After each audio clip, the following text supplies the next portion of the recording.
अस्सलामुअलैकुम दोस्तों। उम्मीद करता हूँ आप ठीक होंगे। दोस्तों, स्टोरी सुनने के साथ साथ एक काम कर दिया करें। आपका एक क्लिक मेरे चैनल की ताकत है। बराए मेहरबानी मेरे न्यू चैनल को एक क्लिक करके सब्सक्राइब कर दिया करें। इससे मेरे चैनल को आपकी सपोर्ट मिल जाएगी। शुक्रिया। अल्लाह आपको ऐसे ही हंसता खेलता मुस्कुराता रखे।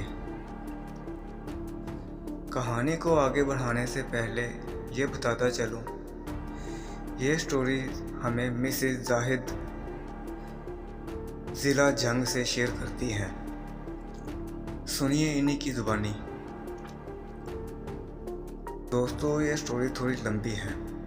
इसमें 2 पार्ट मैं कन्वर्ट करके आपको अपलोड करूँगा।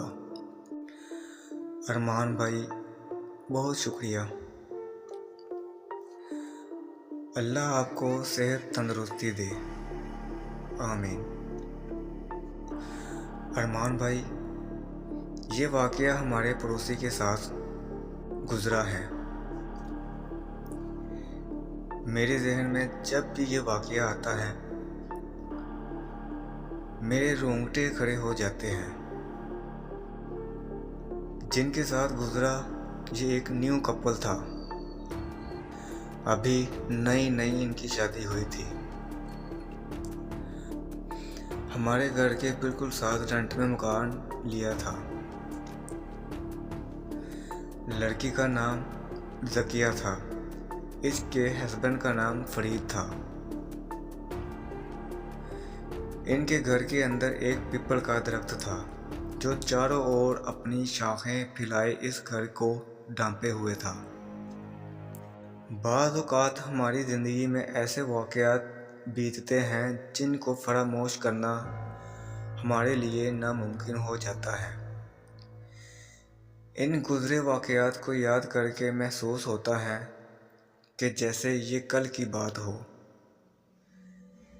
ज़िंदगी हमें ऐसे दो राय पर ला खड़ा करती है कि हमसे ये फ़ैसला करना बहुत ही मुश्किल हो जाता है कि हमें कौन से रास्ते का इंतखाब करना चाहिए। ज़किया अपने घर में अकेली थी। अपनी नन्ही मुन्नी 10 दिन की बच्ची को गोद में लेकर वो मुस्कुरा रही थी। अचानक ही दरवाजे पर दस्तखत हुई। वो अपनी बच्ची को चारपाई पर डालकर दरवाजे की तरफ गई। दरवाज़ा खोला तो एक तेज हवा का झोंका इसके जिस्म से टकराया तो एकदम वो लड़खड़ा सी गई। खुद को संभालते हुए इसने बाहर देखा तो कोई ना था। वो कुछ खौफज़दा सी हो गई थी। दरवाज़ा बंद किया और वापस अंदर आकर चारपाई पर बैठ गई जो दरख्त के साथ ही बिछी हुई थी। वो अपनी बेटी के साथ खेल रही थी कि जो अभी 10 दिन की थी। एकदम इसकी नज़र इस दरख्त पे पड़ी।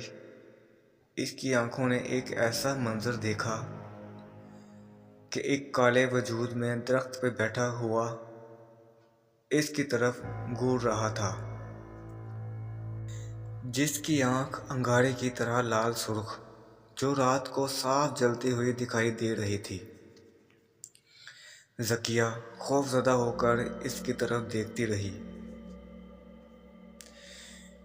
एकदम इसने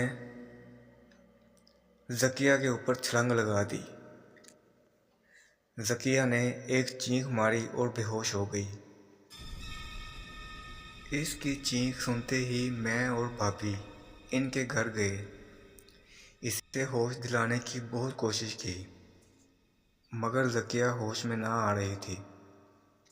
इतने में इसका शोहर आ गया था। हम अपने घर आ गए। काफ़ी देर बाद होश आया तो ऐसे था जैसे इसकी तबीयत ख़राब हो रही हो।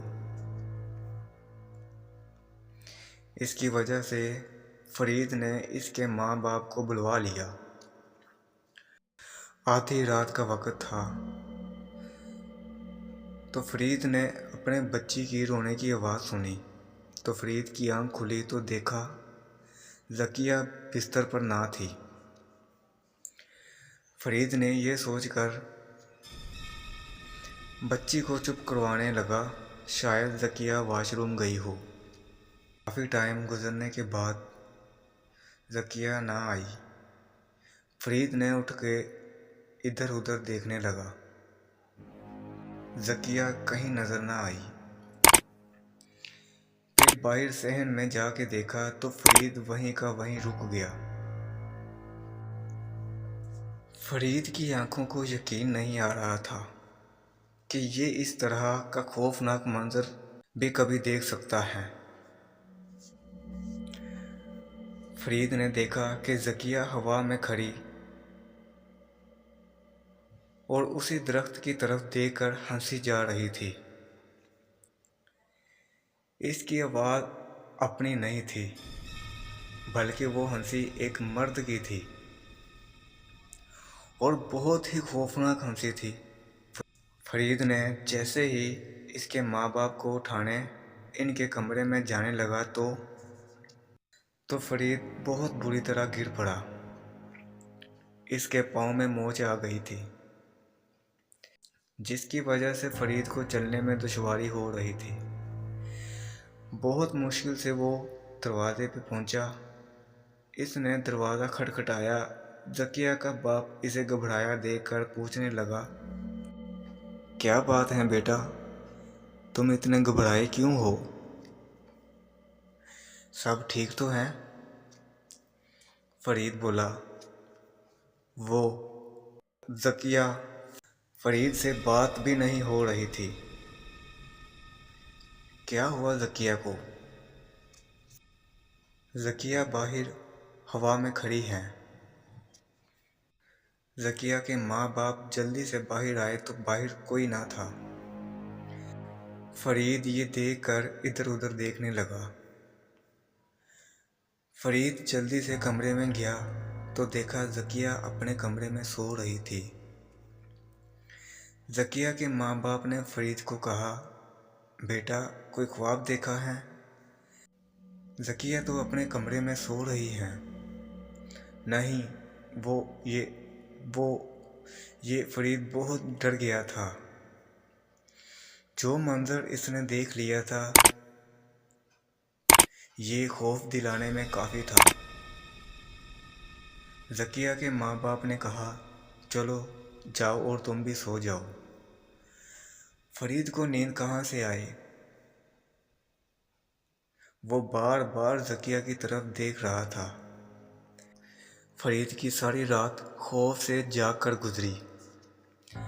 अगले दिन नींद की वजह से फरीद घर ही रहा। दोपहर 12 बजे का टाइम था। फरीद अपने कमरे में सोया हुआ था।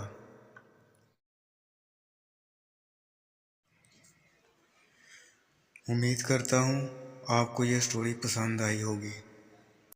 दोस्तों सब्सक्राइब कर दें ताकि हर आने वाली वीडियो आप तक पहुँच सके। बहुत शुक्रिया।